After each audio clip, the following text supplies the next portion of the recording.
Welcome to Your Next Mission podcast with the 12th Sergeant Major of the Army and co-founder of the American Freedom Foundation, Jack L. Tilley.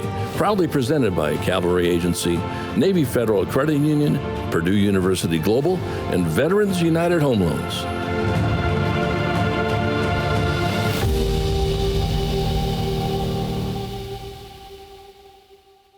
Hello out there, warriors, past and present, and your families, and thank you for what you do and what you continue to do for our great country. And like I said before, I know the kind of sacrifices you make for this great country. So God bless you and keep up the great work. Welcome to Season 3 of Your Next Mission Video Podcast, a program initiative of the American Freedom Foundation. I'm Jack L. Tilley, 12th Sergeant Major of the Army, and your host. Always love saying that. Before we get started today, I personally want to thank our presenting sponsors, Cavalry Agency, Navy Federal Credit Union, Purdue University Global, Veterans United Home Loans, for their generous support of making your next mission happen. They love our veterans and families. As I always say, we love them too. We have a great show for you. In fact, we have a wonderful show for you today. We're going to be focusing on the Women's Memorial.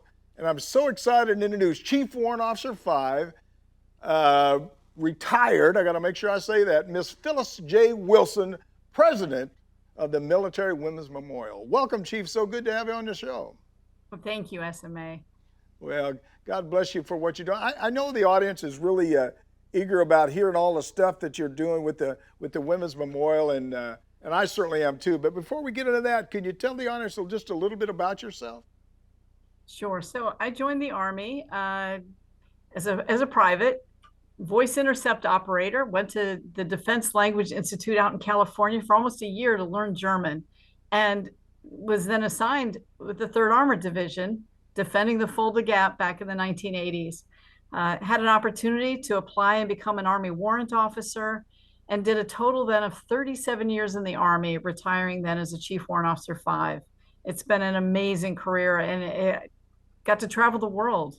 Maybe not to all the places that I would have chosen, but I got to travel the world. You know, it's really bad. Most people that get on the show, I sort of say, I always have 25 or 30 or 32, and I had 36. And I always call them a quitter. I guess now you can call me a quitter. So that's really not fair. We're starting out rough here already. Hey, Chief, the things that are so remarkable to me about the Military Women's Memorial is all the generations of women that you represent from conflicts dating all the way back to the Revolutionary War. Can you talk just a little bit about that? I'd love to. So the Military Women's Memorial, we are 25 years old, or will be next month, and we have the wonderful pleasure and honor to tell these stories of these women before they were legally allowed to be part of the military. But they loved their country just as much as our men did. And some of them disguised themselves as men so they could serve on the battlefield and fight all the way back to the Revolutionary War. And it was not until 1901 that the Army Nurse Corps was created. And in 1908, the Navy Nurse Corps. So the only women that were permitted to serve for a very long time, really, were nurses. But they were not addressed, even though they were paid less than their male counterparts. They were either called Miss or Nurse. They were never addressed by a rank. They were called relative rank, and that's how they were paid. Now, the women then could serve for a career. But all the way up to World War II, anybody else that served outside of being a nurse, as a mechanic, a clerk typist, you name it, they could only serve for the duration of a war plus 6 months, and then that was it. They could not have a career. And so we pick up from when legislation finally did give us that opportunity, but we could be more than 2% of the total military. If you got pregnant, you were discharged. You could not hold rank above lieutenant colonel or commander. All of those things changed as we became an all-volunteer military. And so to watch the metamorphosis of what women have been permitted to do, both by society and by the military, all the way up till today, is really astounding. Yeah. And so that's part of what we do at the Military Women's Memorial, is tell these incredible stories. Yeah. What's the percentage now? I think last time I looked in the Army, it's about 15% of the Army is women. It's up to about 17%. Of course, the Marine Corps has the lowest at 9%. But overall, the average through the Department of Defense is just about 20% now of the military is composed of women. Although, as on the veteran side, it's the fastest growing segment of the veteran population. I got to tell you two things. I don't know if I told you this before, but I sit on a board for Training and Doctrine Command that talked about women in combat arms, and so they had a few enlisted guys on there, a lot of general officers that was on the board. But when I got in there, I said, this is real simple. I've worked with women I guess probably when I got to be a division sergeant major, I didn't work with a whole lot of women because I was in combat arms units. They wasn't in combat arms units. When I got to be division, I worked with, I think I told you before, Mary Sutherland, Sergeant Major Sutherland. Oh my goodness, she's a wonderful person. So anyway, I asked them, what are we looking for? They said, well, we're trying to see if they can meet the standard. And I said, well, this is real simple. They said, what's that? If you establish a standard and they meet the standard, then you let them in that MOS. That's the basic line. And so for us to start saying you're not qualified or you can't do it, doesn't make no sense to me. And so I said, women are, quite frankly, to be honest with you, women are just as tougher than men in a lot of cases. When a lot of stuff I certainly wouldn't want to have a baby or something like that. But I'm just, that's sort of joking there a little bit. But women are tough and really, I think, are wonderful leaders. There's no question in my mind about that. Absolutely. I couldn't agree more. Just earlier this year in May, down at Fort Benning for the Sullivan Cup, of course, Major Chris Greast now, just promoted to major as an infantry officer, the first woman to become a field grade infantry officer. So that's one of those really great stories, and certainly she made it through Ranger School. She is leading by example, and now her next assignment, she's going up to West Point to help create that next generation of leaders. Well, yeah, I got to tell you a funny story. I was when I was a division sergeant major, I went down, I think it was Hanau, Germany, and I was visiting a unit. And I seen this young soldier. She probably about 22 or 23, and it looked like she's chewing tobacco, to tell you the truth. And I asked the platoon sergeant, I says, is she a pretty good soldier? And he says, oh yeah, she's the best. I said, what makes her the best? She said, she's beat up everybody in the platoon but me. And I said, is that right? He said, yeah. I said, why hadn't she beat you up? He said, because I'm in charge.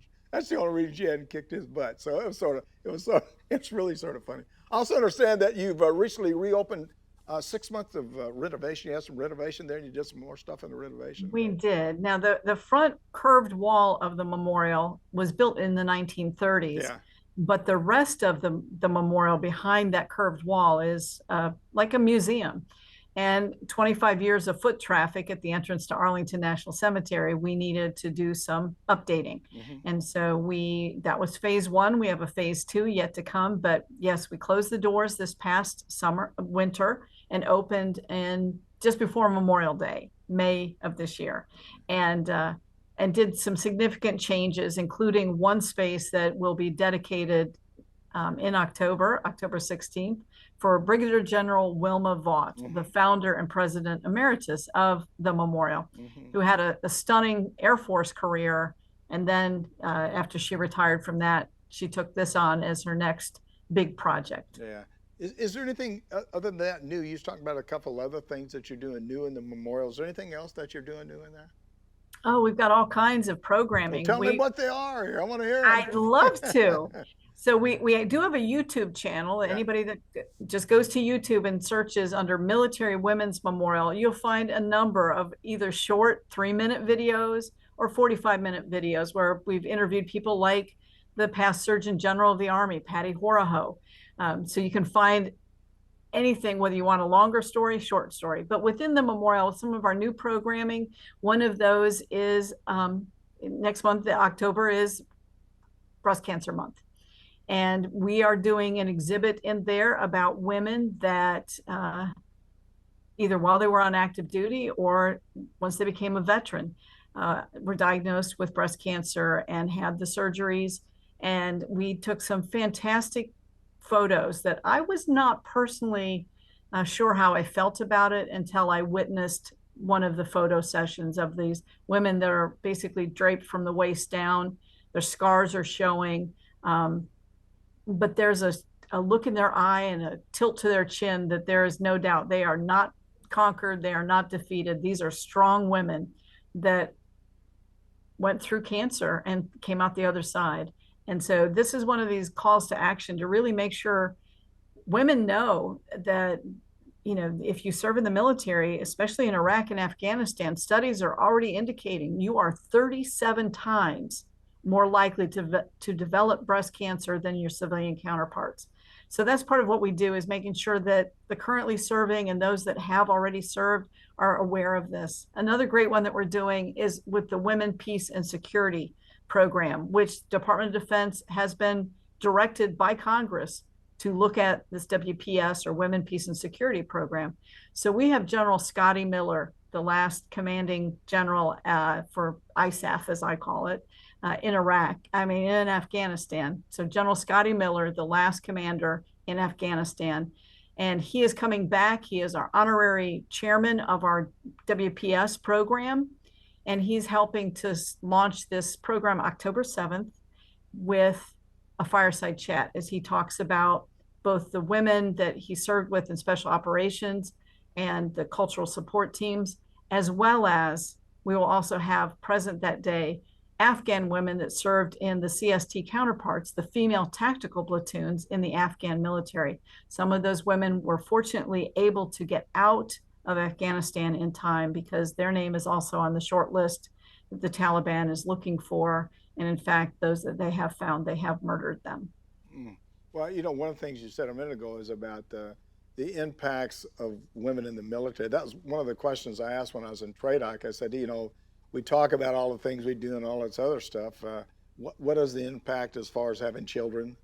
There's a lot of things that we just don't know the answer to. We won't know the answer for a lot of years there. But I could see that stuff. The other thing I think it's when you talk about the photos of women that have cancer, I think it's a great idea to show those pictures, because I think reality is truth.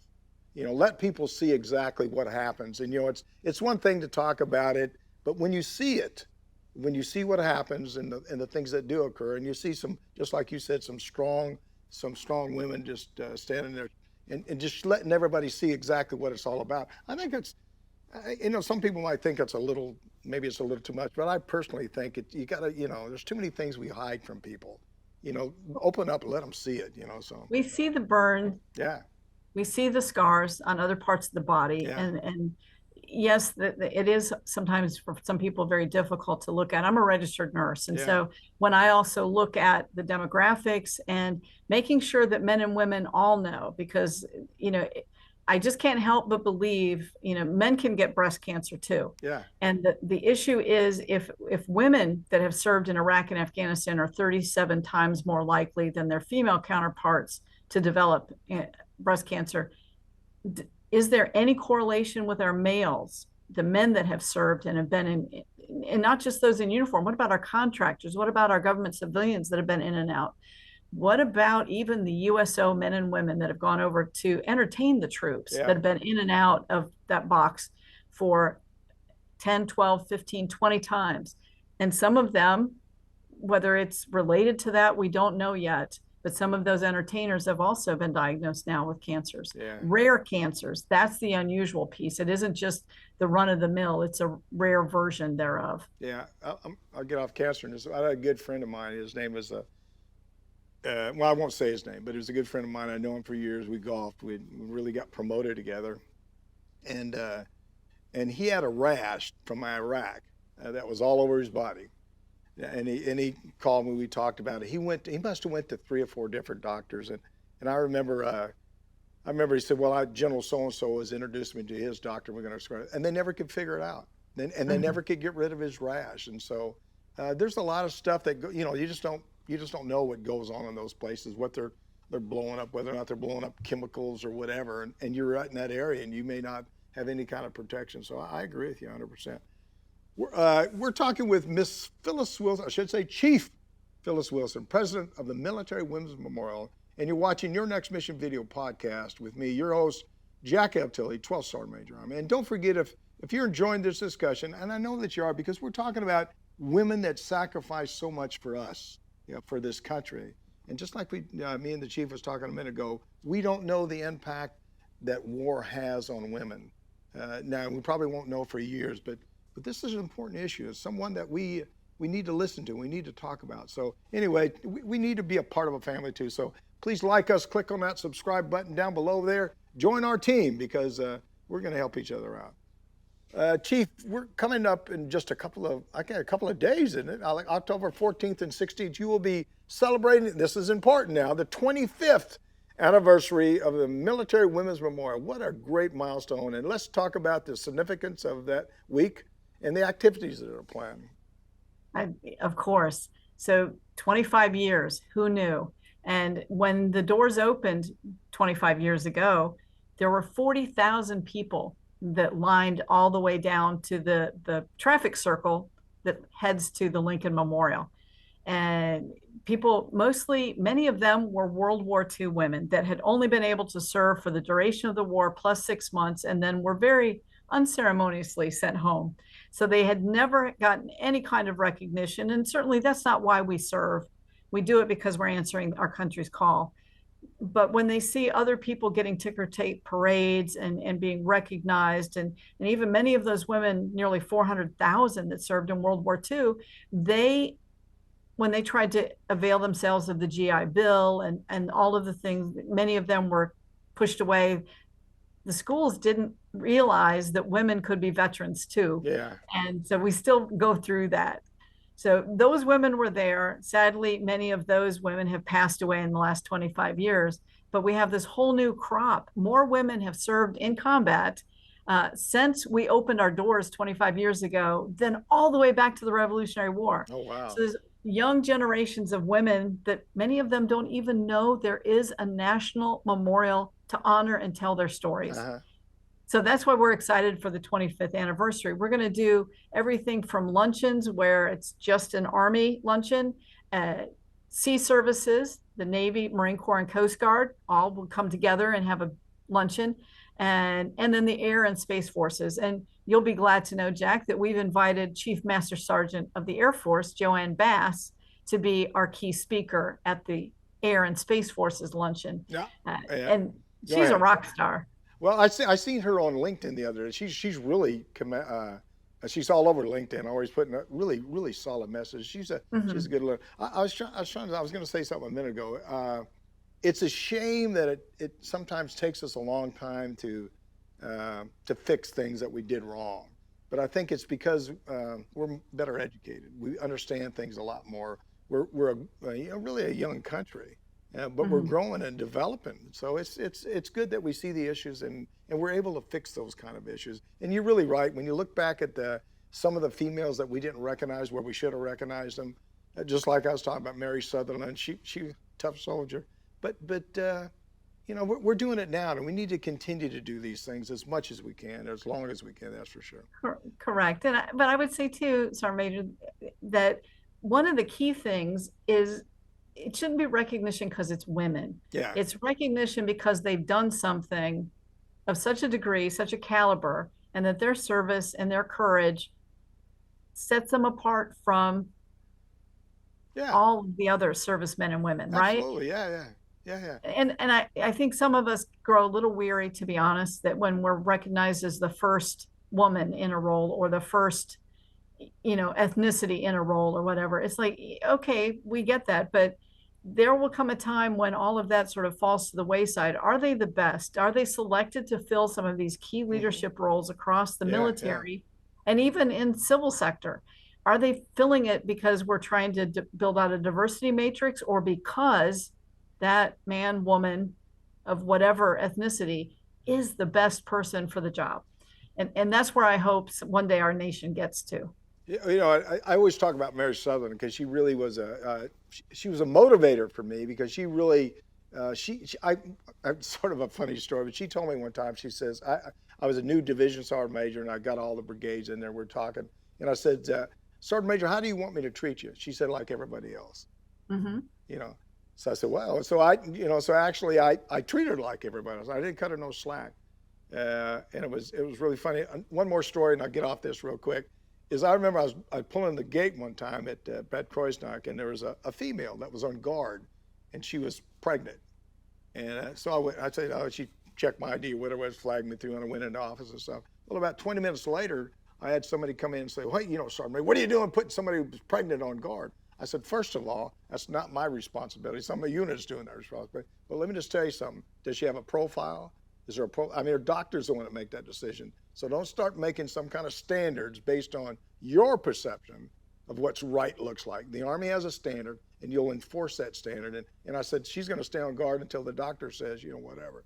But, you know, but you got to make common sense. You can't make, I guess what I'm saying is you can't make your own standard. What you think is right and what's right sometimes is not the same thing. I understand your founding president, Brigadier General Wilma Vaught, will be there. She sure has an incredible story. Can you share that with us? She's a little bit of nothing. She's 5'1". I'm a little bit of nothing. Well, you're not 5'1" there, Sergeant Major. So she graduated from college in 1952 and started working for what was becoming one of the big computer companies at the time. And she realized over the next couple of years, she was never going to be in any kind of a leadership role simply because she was a woman in the early 50s. Yeah. So in 1957, at the age of 27 years of age, she joined the United States Air Force as a lieutenant. Yeah. And every assignment she had then, she was, in fact, because it was capped, we couldn't be more than 2%. And she said, no, the Air Force was less than 1% women when she joined. Oh my goodness. And so she loved the assignments. She served until 1985, served in Saigon, Vietnam, as a non-nurse Air Force woman. And when she retired in 1985 as a 1-star with nearly 5 years time and grade, she was the senior ranking woman in not just the Air Force, the entire Department of Defense. So shortly thereafter, within a year or two, she's now been pulled into this foundation that's trying to raise the money and get Congress to approve by public law the creation of this memorial. She does all of that and more. And there are presidents on down that say, you cannot tell General Vaught no. She won't take no for an answer. She will hound you until you finally capitulate. And that is what it took in order to get this memorial created, built, opened, and to this day. So she has been lauded with every award you can imagine, from being inducted into the National Women's Hall of Fame in Seneca Falls, New York, where Katie Stanton and the early suffragettes came from. That was in the year 2000. All kinds of awards ever since, and to this year culminated by going to the White House and the president awarding her the Presidential Medal of Freedom, the highest award in our land. Yeah. So she's just doing all kinds of things. And part of the renovations we did this past winter was we took the movie theater apart, leveled the floor so it's a flat floor, and it now is multi-purpose. We can do sit-down dinners, we can do documentary screenings, we can do boardroom meetings. You can do anything in that room now because it's not just old velour movie theater seats. Yeah. But we've also decided it was appropriate that it is going to be renamed the Brigadier General Wilma L. Vaught Center, or Vaught Center for short. Yeah.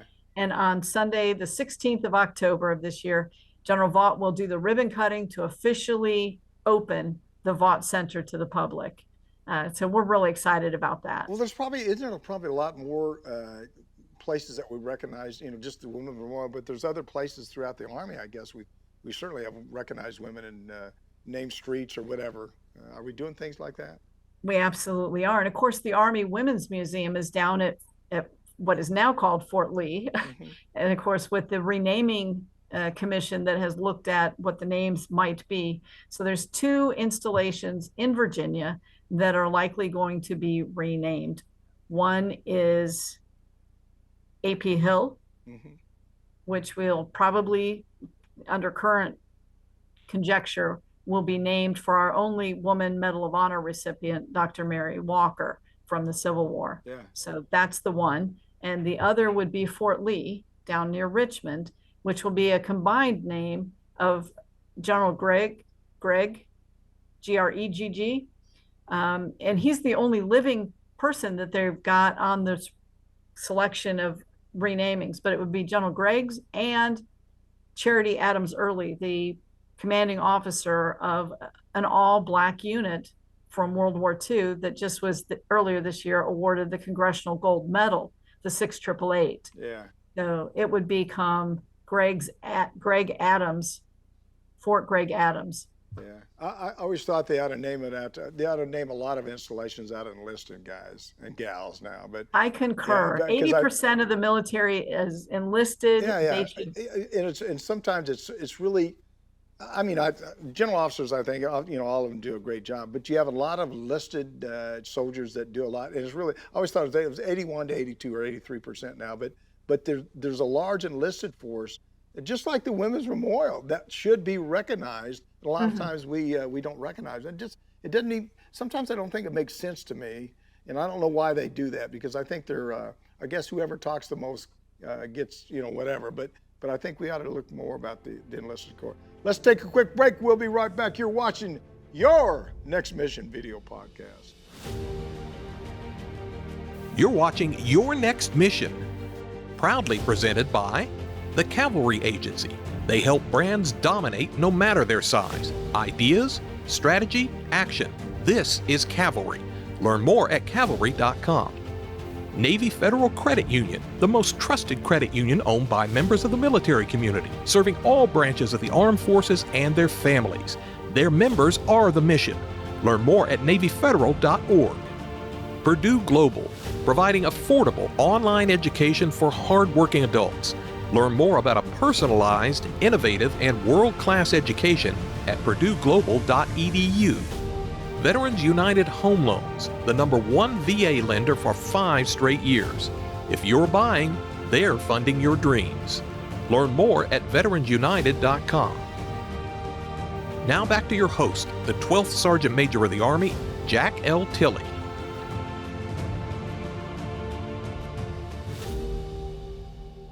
Welcome back. We're blessed to be here today with Chief Warrant Officer 5, retired Miss Phyllis Wilson, President of the Military Women's Memorial. I want to make sure I get that correct.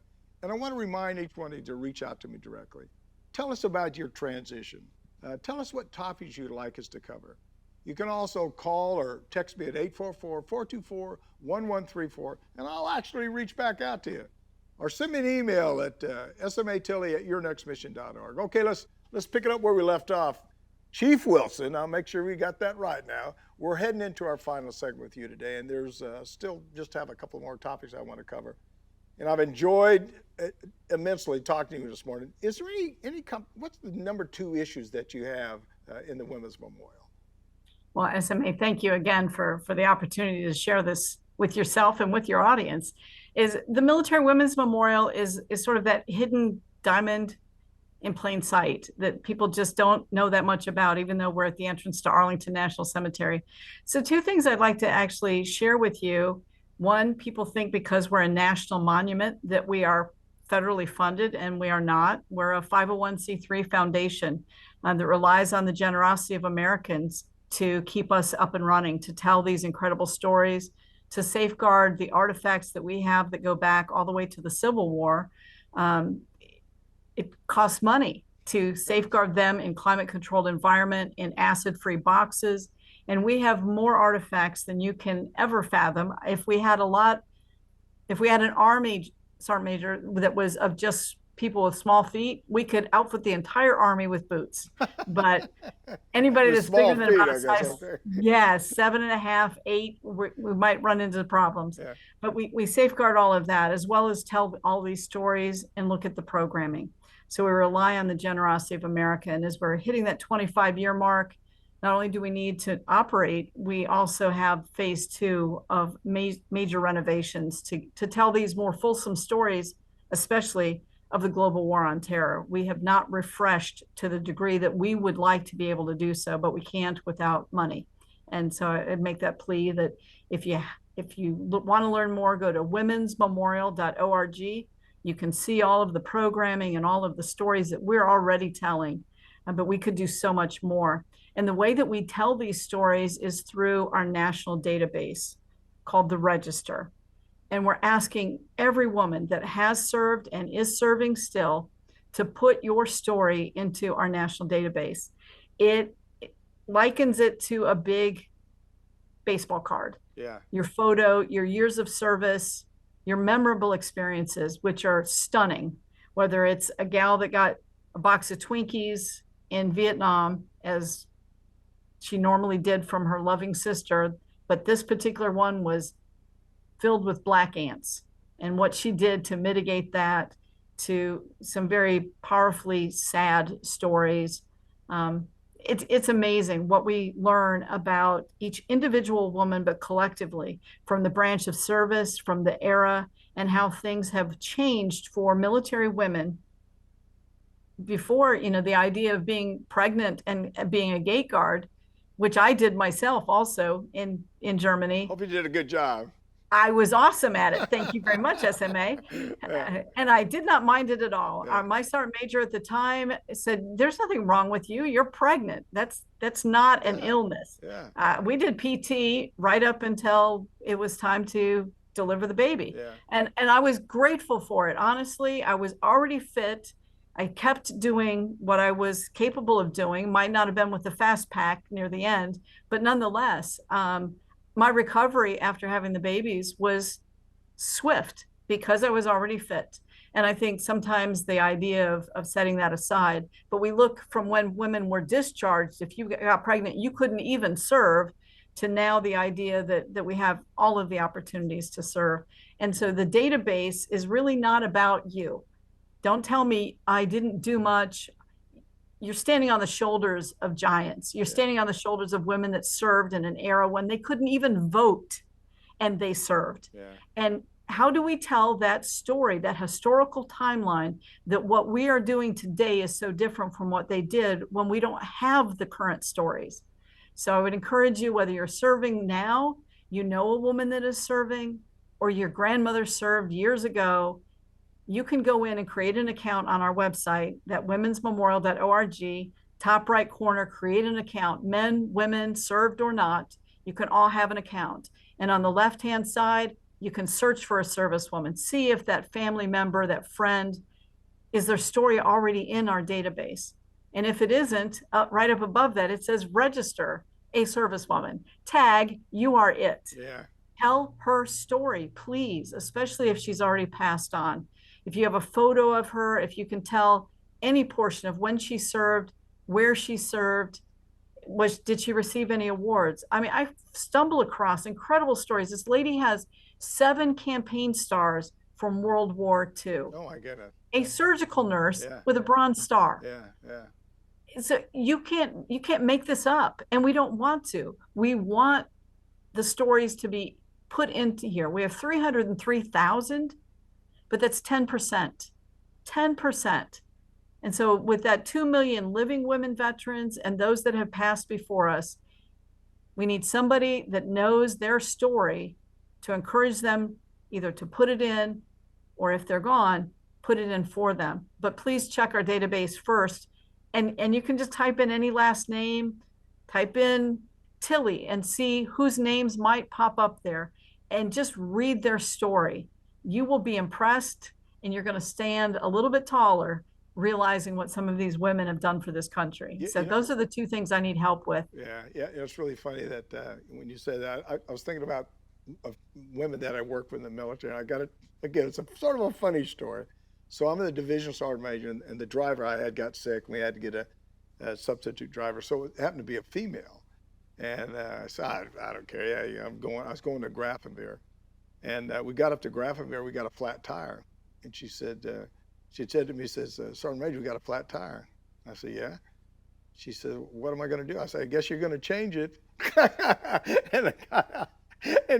But she was smart now. She got out, got the maintenance guys. They jacked it up and changed the tire. But I wanted to. I guess the reason I told her that was that I wanted her to understand she's a soldier, and you can't be a soldier and then try to be a female. You know what I'm talking about? You can't go back and forth. You're a soldier 24/7, and Correct. You're going to be treated as a Spec 4 or E5 or a staff sergeant or sergeant, or first sergeant major, whatever. But you're a soldier first, and you be treated just like everybody else. And I thought that was always important, especially to me, to treat them all the same. And that's, again, Mary Sutherland, Sergeant Major Sutherland, had taught me to just treat everybody the same. And I think sometimes that's what the difficulty is. You know, and I've told this story a lot.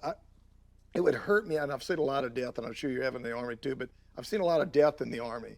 And I've always told people, one of the things I'd really just hate to see, I'd hate to see a woman killed.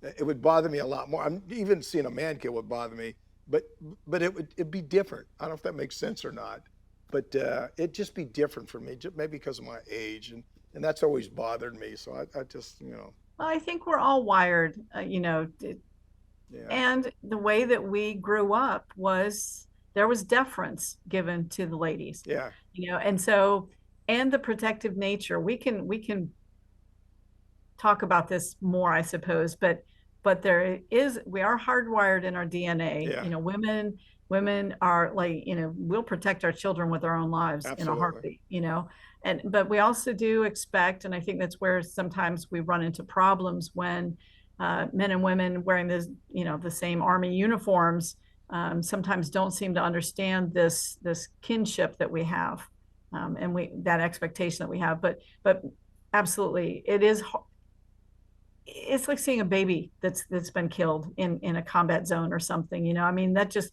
it just pulls at your heartstrings. Oh, yeah. Yeah. So I mean, we're all wired in that way. It just is. You know, for centuries, war was a man's job. Yeah. And so now that things are changing, and you know, we have this opportunity, so we could spend a whole nother podcast talking about you know, registering for the draft for women, and all of those kind of questions. More to follow.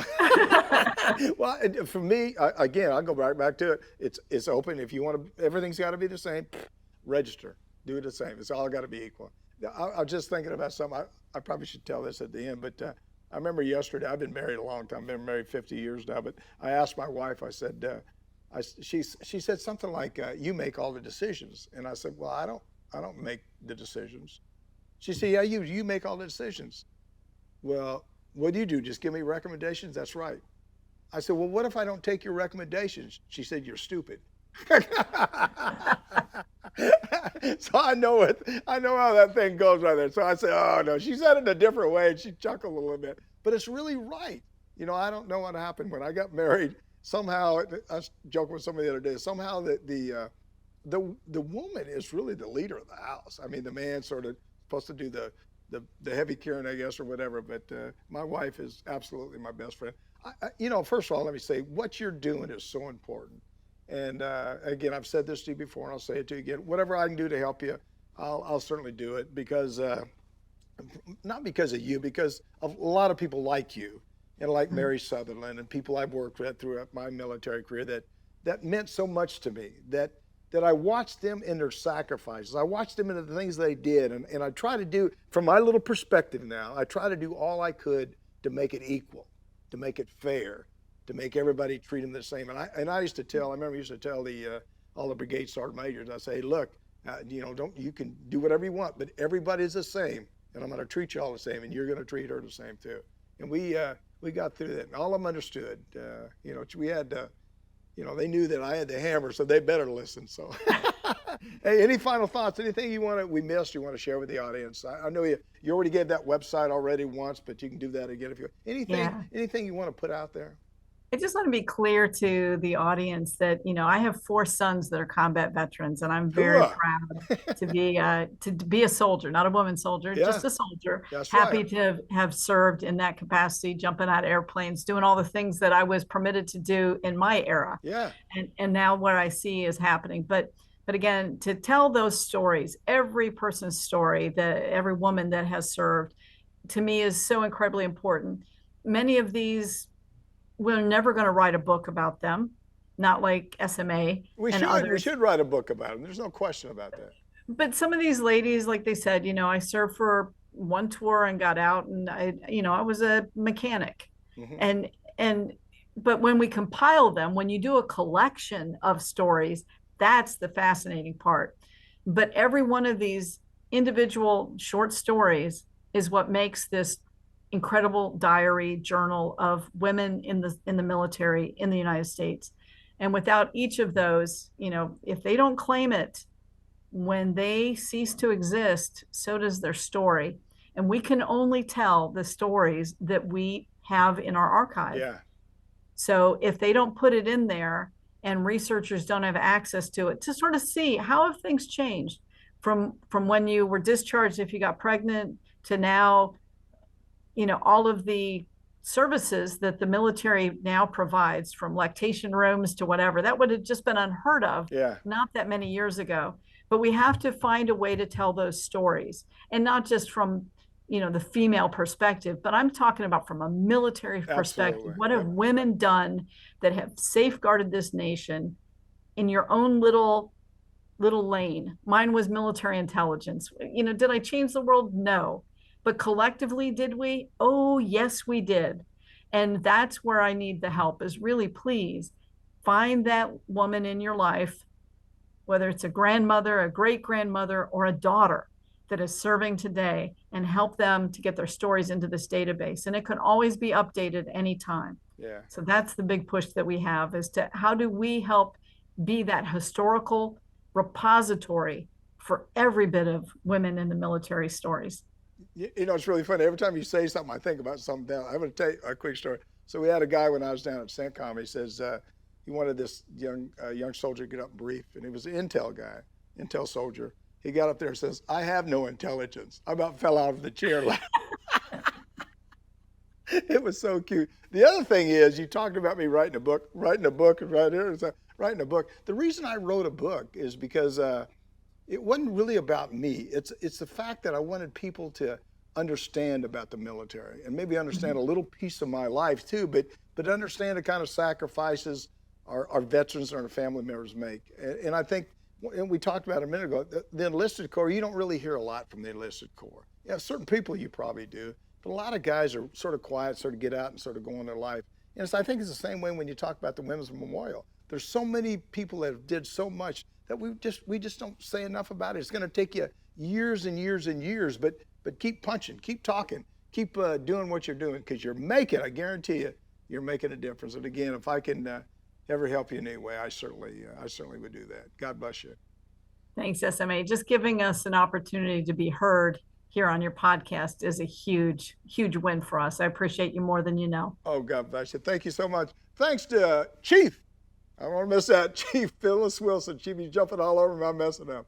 I'm Jack L. Tilley, 12th Sergeant Major of the Army. You've been listening to Your Next Mission video podcast. And this has been, if you're listening and you understand, it's an important subject for all of us to understand the kind of sacrifices our military women make for us. They're soldiers. I said that a minute ago, but they make a sacrifice for us. So don't forget, it's about our future. It's about our country.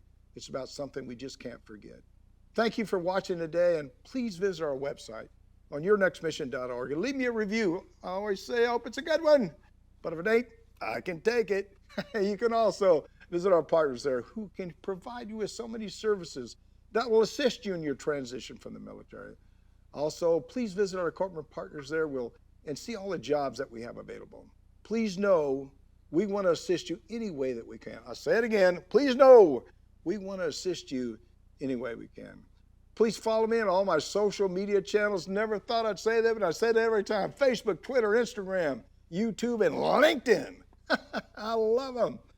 And if you enjoyed this discussion with Chief Wilson, I know that you do, because women in the military make a heck of a commitment to do things that are right for them. It's about our country. It's about making it a better country, and they're doing the right kind of thing. So educate yourself. Please like us. Again, click on that subscribe button.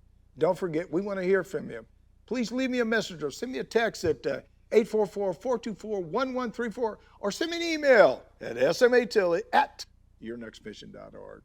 Thanks again to Chief Wilson for being with us today. It was just great having her on the show, on the podcast, and always has some final thoughts. And Chief's got me so pumped up, I'm ready to jump out of this chair. But it's about our country. It's about life. It's about God. It's about the females that sacrifice, or the soldiers that sacrifice so much, that just happen to be female soldiers that have given so much for our country. Even talking just what Chief Wilson said, all the way back to the Revolutionary War, that have dedicated their lives to making this a better country. And we owe it to them We owe it to them to do all we can to understand the sacrifices they make. Go to the Military Women's Memorial and visit, donate, do something, but just don't sit back and just say that's nice, because that's what a lot of people, in fact, one more thing I want to tell you. I always say one more thing, and that's a big thing. A lot of people say thank you. Well, we're not saying thank you. We're doing something about it. We're making something out. It's an action. It's a call to order. You know, that's what we want from all of you. Again, thanks for watching. Thanks to Cloudcast Media, New Mind Studios, and of course, our 4 presenting sponsors, Cavalry Agency, Navy Federal Credit Union, Purdue University Global, and Veterans United Home Loans. We appreciate all you do for our military. And as always, I love this part of the show. See you on the high ground. Hooah!